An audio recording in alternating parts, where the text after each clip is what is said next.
Salut les gars, aujourd'hui on se retrouve pour une nouvelle vidéo, c'est une vidéo Mercato. On va parler de deux clubs, Aston Villa et Man U. Tout d'abord, Yohan Zambi à Aston Villa pour 60 millions. Ça sera un contrat à long terme. Donc là, on voit de base il devait aller à Newcastle. Le deal a capoté, on voit que Newcastle n'est pas forcément aimé. La dernière c'est Ekitike, cette année Mozambi, la dernière Ekitike, il y a Sesko, cette année il y a même Victor Munoz. Donc ils font plier beaucoup de joueurs et ils ne sont pas bons dans les négociations. Et quand tu remontes, oh, Manu, deal off, si on l'avait vu, Ederson. Et du coup, ils prennent Yuri Tillman pour 35 millions de livres sterling, 41 millions d'euros, c'est sa clause libératoire. Donc là, en 5 jours, t'as André Santos, Tillmans et Ederson qui vient pas finalement.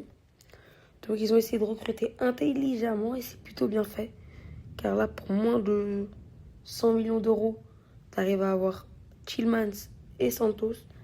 Alors, leur piste principale coûtait 100 millions d'euros. Matheus Fernandes qui finalement allait à Tottenham.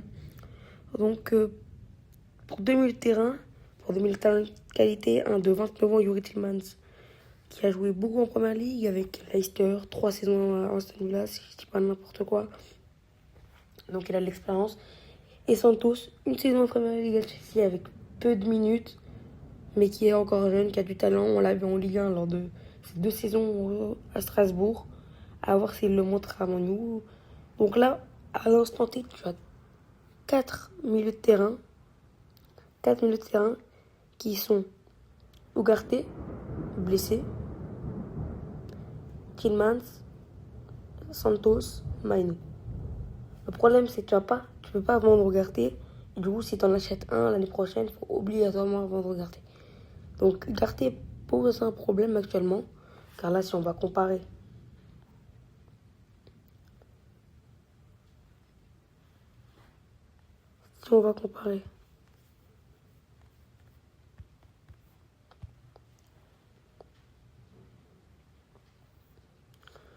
tous ces joueurs-là, comparaison,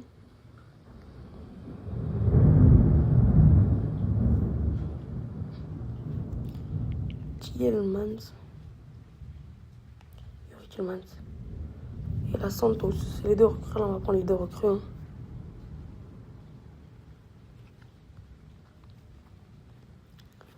Donc en bleu, c'est Yuri Tillmans. On voit que ce qui est offensif, il est quand même meilleur dans les passes en surface, dribble et duels offensifs gagnés, passes progressives.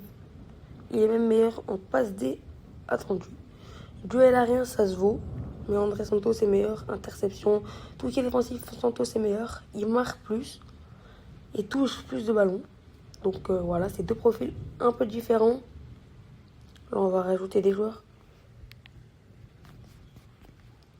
Maïn, car c'est un joueur qu'ils ont eux maintenant actuellement. Kobe Mainoo. Kobe Mainoo qui est un joueur très bon pour faire porter la balle. Pas par la passe, mais par le dribble, par la portée. Et des fois par la passe, on voit peu par la passe en surface. C'est très peu. Passe réceptionnelle, il en réceptionne beaucoup, mais il le fait avancer par la portée. Précision de passe, c'est énorme car il a très peu de ballons touchés. En passe, il fait très peu de passes risquées, on va dire. Il prend peu de risques, donc les passes sont mieux réussies. Et ça va sur l'avantage. Car on voit que Tillmans fait plus de passes progressives et réussit. Donc moins de passes, c'est plutôt normal. On voit qu'il marque quand même plus que Tillmans. Il est plutôt bon en passes réceptionnées. Et là, on va le comparer à un autre joueur que je voulais vous comparer.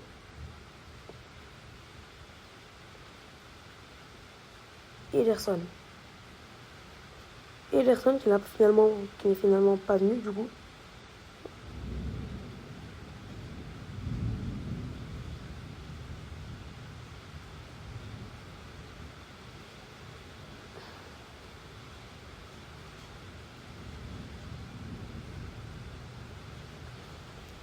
On voit que Ederson, C'est un milieu très complet.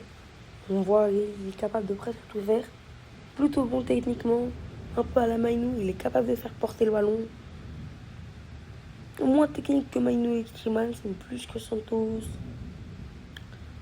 Là, on voit, là, il est à chaque fois au-dessus de Santos, mais il est un peu plus vieux, je dirais. Donc, ouais. Là, quand tu compares un peu, tu peux voir que, ouais, précision de passe, tu te dis c'est peu, mais c'est bien pour un joueur qui fait autant de passes vers surface, 2 par match à peu près. À 1 pour Ederson et 0,5, 0,6 pour Mainou et Santos. Dribble, dans presque un dribble par match. Ici, un dribble par match. Les passes progressives, pareil.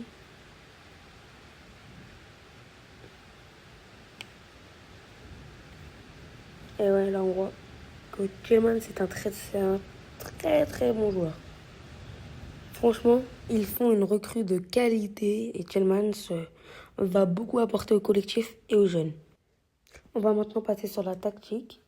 Donc là, on a le 11 de Monu. Le titulaire, ça sera sans doute ça pour l'instant.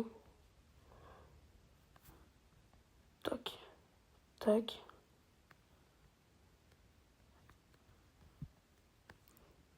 Donc avec Tillmans, Mainou, à voir si la complémentarité entre Tillmans et Mainou est bien. Bruno en 10. Bemo, Sesco, Cunha. Cunha et Bemo qu'on vient marquer sur la fin de saison. Sesco qui a réussi à marquer ses buts aussi en fin de saison. Lisandro Martinez s'il joue, s'il est en forme. De là, ici, il arrive à revenir. Diogo Dalot. Avec aussi un Dorou qui peut jouer là ou là. Santos qui peut rentrer dans le 11 si la complémentarité n'est pas folle. On sait qu'il peut jouer son jeu. Ahmad qui fait une bonne Coupe du Monde. Qui a fait une bonne Coupe du Monde. Et Ugarte qui ne pourra pas jouer, donc on peut le mettre là. Donc voilà. La dernière ici, c'était Mainou, Casemiro. Donc Tillmans n'est pas le profil Casemiro, qui n'est pas un rat sur le terrain, c'est plutôt quelqu'un qui va distiller les ballons. C'est un meneur de jeu reculé, vraiment. Mais capable de jouer là. C'est un meneur de jeu reculé. Mainou, lui, il va faire passer le ballon, mais par le dribble. Et est capable, à une caisse physique, et récupère le ballon quand même. Donc pour moi, la complémentarité peut être là. Tillmans va aussi soulager Bruno, qui faisait tout le jeu créatif de Monu la dernière. On a des buteurs, Cunha qui marque beaucoup, Bemo, Sesco, même Bruno. On a des passeurs, Bruno, Tillmans. Donc, Tillmans. Tillmans, déjà, c'est un joueur qui est capable de se fondre dans un collectif comme s'il avait joué toute sa vie qu'alors il vient d'arriver. Déjà, capitaine dans l'âme. Là, il a un Belge. Ça peut l'aider. On sait que on l'oublie parfois, mais avoir quelqu'un qu'on connaît déjà, ça peut aider. Ça peut aider. Donc, Lamens et Tillmans. Santos, maintenant on va parler de Santos, qui lui aussi avait des joueurs qu'il connaît, comme Cunha. Donc ça aide aussi. Santos qui est très capable, bien capable de titulaire à la place de Mainou ou de Tillmans s'il est blessé. On sait que il a des problèmes de blessures récurrents, comme sa dernière là lors de la Coupe du Monde. Donc à voir. Mais là on a une rotation à 3 milieux. À voir si on recrute. Pour l'instant, il y a une rotation à 3 milieux. Tillmans est capable de jouer en 10 si besoin. Cunha est capable de jouer en 10. Bruno est capable de redescendre, mais quel enfer. Quel enfer. Bemo est capable de jouer là. Stuart et Ahmad. Donc, franchement, l'équipe que Manu est en train de créer est plutôt pas mal. On sait qu'il ne veut pas forcément se renforcer directement en attaque. Et pour l'instant, le milieu, c'était le chantier le plus important. Ils sont en train de travailler. Et c'est très bien. On va maintenant passer à Aston Villa. Donc, Mozambique, lui, remplacera Ivory Tillmans, capable de jouer 6, comme en bon 8 ou même 10, comme à la Coupe du Monde. Un joueur rapide, technique, fin techniquement, grand, agile quand même pour sa taille. Il remplacera Tillmans. On sait qu'ils ont perdu Amadou Onana sur le ligament croisé. Le Belge s'est blessé durant la Coupe du Monde. Donc à voir s'il recrute un milieu ou pas. La perte de Tillmans et tout. Camara qui est aussi souvent parfois blessé. Donc là, le recrue d'un milieu ne serait pas de moindre. On sait qu'Imi Martinez partira sans doute. Madsen sera titulaire car Lucas Digne est parti. On m'a dit cash. Du coup, ça sera ce milieu. Donc lui capable de jouer 10. 5 minutes terrain, c'est le Unai Emery Ball. Beaucoup d'axes. Comme ça. Et on laisse le côté aux ailiers. Comme on sait, Mozambique est capable de jouer 10. Attends, là on va vous refaire la compo de base. Parce que là j'ai tout mélangé un peu quand même.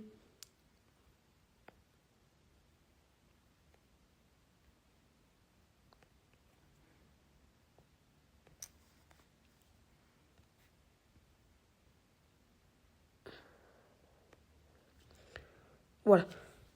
On sait que Wanja ne sera pas forcément titulaire, que Mozambique peut jouer là.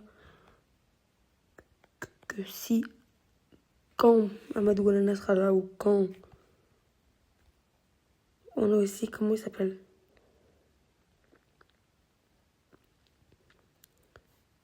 Douglas.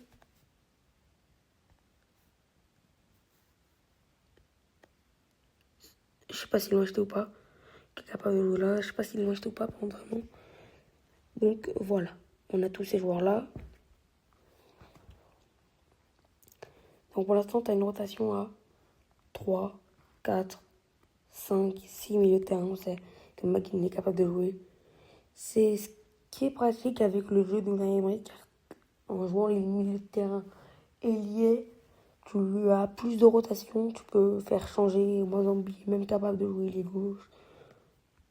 Donc tu peux avoir beaucoup de permutations. La recrue Mozambique est très intéressante. 60 millions, tu as perdu Tillmans, mais il a 29 ans. Certes, c'était contre ton capitaine, mais tu recrutes quelqu'un de 20 ans. Donc franchement, la recrue est très intéressante. Et Aston Villa continue à faire du très bon boulot. On sait que l'année prochaine, ils sont en LDC. De base, il allait à Newcastle, mais Newcastle n'est pas en LDC. Peut-être que c'est ça qui a fait capoter le transfert. Et c'est dommage, là où Aston Villa est en LDC et peut faire des recrues comme Mozambique ou peut maintenant faire venir chercher des grands joueurs, des joueurs capables qui rêvent de jouer en première ligue, se disent que Aston Villa c'est une équipe capable de jouer les hauts de tableau, une équipe intéressante avec un projet intéressant. Donc Aston Villa fait du très très bon boulot. Là on va avoir des stats, du coup on va attendre. Analyse individuelle.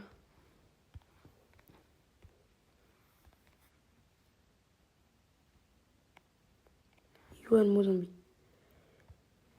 Donc là, t'as tout ce qui est but, 94e centile, passe décisive, 86e, X à 90e centile, dribble réussi, 100e centile, 98e centile, en course progressive, passe dans la surface, 80e centile. On voit qu'il est très très fort en dribble, capable de faire porter le ballon vers le but, mais dans les passes vers surface, il est quand même 88e centile.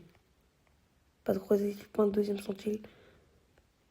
Très bon dans le duel aérien, donc c'est pas vraiment un 6, c'est plus un 10, un 8, 10. On voit slash ailier aussi possible. Ils diront quoi qu'il a 1 an, 1m82. Il a des longues jambes. Très longues jambes. Une blessure, c'est en juillet. Capable de jouer de possession, jeu sur les ailes, catenaccio. Attaque 53, 54 pressing, 61. Tu vois qu'il est bon dans tout. C'est vraiment un milieu complet. Très bon techniquement quand même. On voit là, attends. Suit beaucoup de foot, tente beaucoup de dribbles, dispute beaucoup de duels offensifs, remporte la majorité de ses duels défensifs, touche beaucoup de ballons dans la surface adverse, fait brosser le ballon par la course, mais souvent c'est les coéquipiers en position de tir. cadre beaucoup de tirs, tente beaucoup de centres, marque beaucoup.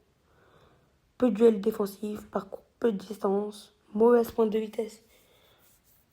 Quand tu le vois vraiment, on n'a pas vraiment l'impression de ça, mais voilà. On teste le ballon, on ne tente pas de faire passer le ballon par la passe. Déchet dans ses passes longues, du déchet dans ses passes en fleurs, court peu, sprint peu. Ouais, c'est plus par le dribble qui fait progresser le ballon. C'est un peu un Kobe Mainoo, je dirais. Mozambique.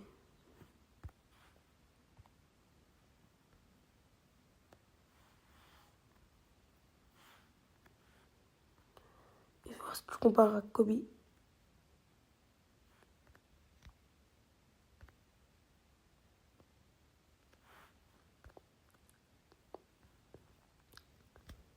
tu vois qu'en bleu, c'est Yohan Mozambique.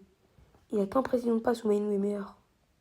Et en passe réceptionnelle, il touche plus le ballon, mais sinon, techniquement, Mozambique, c'est un niveau au-dessus de Mainoo. Passe en surface, même passe à la surface, but, passe inattendu, interception, même défensivement.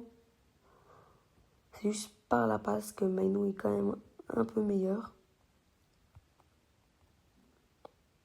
On va comparer à un ancien joueur des Villains qui va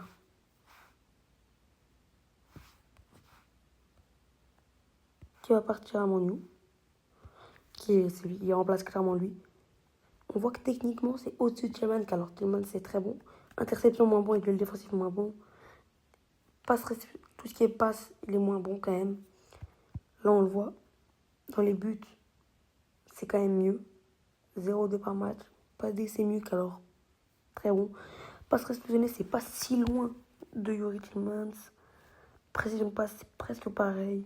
Passe progressive, plus de passes progressives, mais quand même pas mal de passes progressives pour Mozambique. 3 par match, voire 4. Passe vers surface 1, 1 par match. Dribble 1, 2, 2. Duel offensif gagne 5, 6 par match. C'est énorme. Course progressive 3 par match. Duel aérien 2. Duel défensif 2. Interception 4. C'est vraiment un joueur très fort. Même défensivement, on voit duel aérien. Duel défensif gagné, c'est très peu, mais interception 31, c'est pas mal. C'est plus un 8, 10, comme je l'ai dit.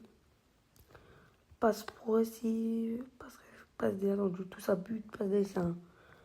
C'est un milieu très buteur, très passeur, très dans la zone de vérité. Il est très bon dans la zone de vérité. Si tu le compares à Boubacar Kamara,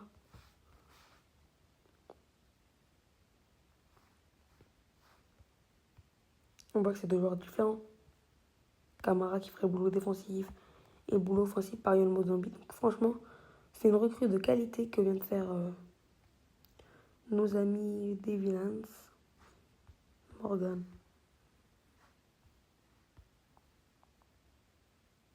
Rogers. Là, on va les mettre milieu offensif. On voit que Mozambique, tout ce qui est course progressive est meilleur que Rogers. Pourtant, Rogers n'est pas dégueulasse. Dribble, c'est équivalent. Rogers, c'est un peu meilleur. Passe en profondeur, Mozambique est meilleur. Passe vers surface.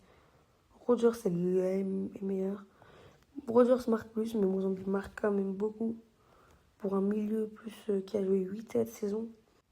Rogers est meilleur que en but et en passe vers la surface.